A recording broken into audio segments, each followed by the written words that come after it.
Here in Leuven, just outside of Brussels, scientists have gathered to talk about the weather. But not the rain or cloud cover of terrestrial weather, but the geomagnetic storms and solar winds that are part of a larger topic, space weather.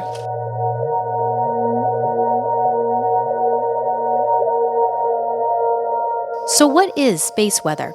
Fundamentally, the term refers to the changing environment in space caused by the dynamic behavior of the sun. Like the weather on Earth, our sun goes through an activity cycle that has an 11-year-long duration, and this activity cycle is related to sunspots that are visible at the surface. And as the activity rises, we see more sunspots, and as the activity falls, we see less sunspots. So sunspots are dark regions. They have a very high, very strong magnetic field, and they are the sources of flares. Flares are increased electromagnetic radiation that is able to send particles through interplanetary space. Radiation reaches Earth in about 8 minutes, and they're also coupled to coronal mass ejections, or CMEs, huge plasma clouds and magnetic field that can propagate also towards Earth and reach Earth within a day or two, depending on their speed, and they can cause a lot of effects that we call space weather.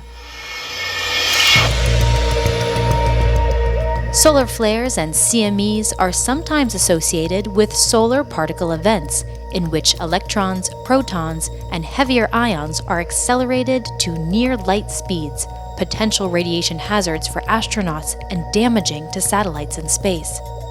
As charged particles from the sun strike and interact with Earth's magnetic field, they create the beautiful aurora most commonly found near the North and South poles.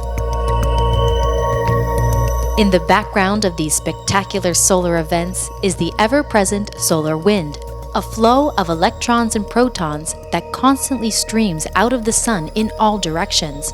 This wind is always interacting with Earth's magnetic field, giving it its characteristic shape, compressed on the day side and stretched to a long tail on the night side.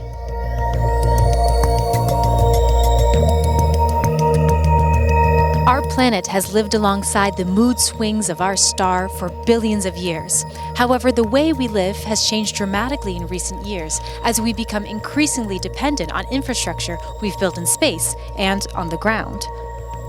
So things like communication networks, satellite navigation systems, and electricity grids are vulnerable to solar events that cause storms in the magnetic field around our planet, called geomagnetic storms. In 1859, a giant coronal mass ejection caused one of the largest geomagnetic storms on record, the Carrington event. A white flare was observed by astronomers, and auroras were seen as far south as the Caribbean. The sky was so bright in the middle of the night that it woke gold miners in the Rocky Mountains, who began preparing breakfast as they thought it was morning. The telegraph engineers witnessed sparking from the telegraph, and they witnessed when the whole thing was turned off, it was still actually powered, so messages were still being able to be sent and received. So they didn't understand what this was and why this was, but it was reported as an incredible phenomenon. In 2012, a storm of similar magnitude was observed erupting from the sun, but fortunately missed Earth by 9 days. It is estimated that a Carrington-like event today would cost €16 billion in social and economic damage to Europe alone, with widespread electrical blackouts, interference with radio communications and navigation systems. So how can we protect our planet from events like these? The first step is accurate monitoring of the sun's activity. For this reason, ESA is planning to send a satellite to a unique position in space, the fifth Lagrange point, where the gravity of the sun and Earth interact in such a way they create a stable gravity plateau.